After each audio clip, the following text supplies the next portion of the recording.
कांग्रेस नेताओं के मुताबिक दिल्ली लोकसभा चुनाव 2019 का आकलन बताता है कि उनकी पार्टी 7 सीट पर हुए नुकसान के बाद भी दिल्ली की जनता की दूसरी पसंद ही थी। ऐसा माना जा रहा है कि सपा कांग्रेस को प्रदेश में 17 सीटें देने के लिए तैयार है, लेकिन कांग्रेस 20 सीटों की मांग कर रही है।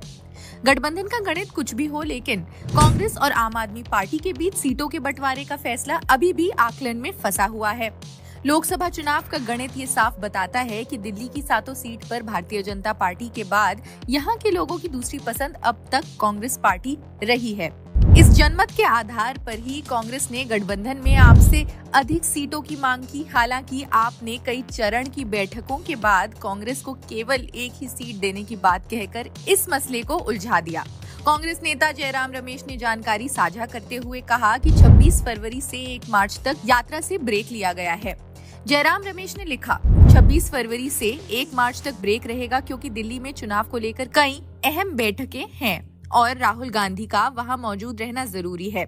27-28 फरवरी को राहुल गांधी कैम्ब्रिज यूनिवर्सिटी जाएंगे, वहां वो 2 व्याख्यान देंगे। इसके बाद 2 मार्च से यात्रा फिर से शुरू करेंगे और 5 मार्च को राहुल गांधी महाकालेश्वर मंदिर जाएंगे। यात्रा उत्तर प्रदेश के उन्नाव से शुरू हुई और अब कानपुर पहुंचेगी। कांग्रेस नेताओं के मुताबिक दिल्ली लोकसभा चुनाव 2019 का आकलन बताता है कि उनकी पार्टी 7 सीट पर हुए नुकसान के बाद दिल्ली की जनता की दूसरी पसंद थी, तो तब 7 में से 5 सीट पर कांग्रेस दूसरे नंबर पर थी और इसके बाद तीसरे नंबर पर आम आदमी पार्टी थी। इस तरह आम आदमी पार्टी दिल्ली की 2 सीट पर दूसरे नंबर पर थी। ये आपका दूसरा लोकसभा चुनाव था। इससे पहले आम आदमी पार्टी ने 2014 में पहला लोकसभा चुनाव लड़ा। तब आम आदमी पार्टी की हालत और भी ज्यादा खराब थी और कई सीट पर उसके नेताओं की जमानत भी जब्त हुई। लोकसभा चुनाव 2014 के आंकड़े के अध्ययन के सामने आए हैं तो आप सभी 7 सीट पर कांग्रेस पार्टी से मजबूत स्थिति में ही रही, मगर 2019 के चुनाव में उसे सभी सीट पर ऐसी सफलता नहीं मिल पाई। 14 के चुनाव में चांदनी चौक में कांग्रेस को केवल 17.95% मत मिले थे, लेकिन आम आदमी पार्टी के पास यहां मतों का आंकड़ा 30.72% था।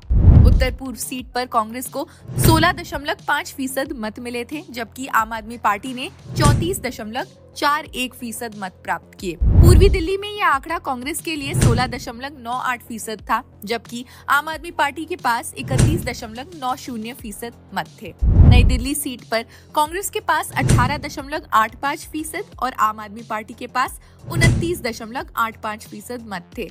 इसी तरह पश्चिमी दिल्ली और दक्षिणी दिल्ली में आप ही मजबूत स्थिति में थी। खैर, इस खबर में बस इतना ही। बाकी लोकसभा चुनाव से जुड़ी सभी खबरों के लिए भी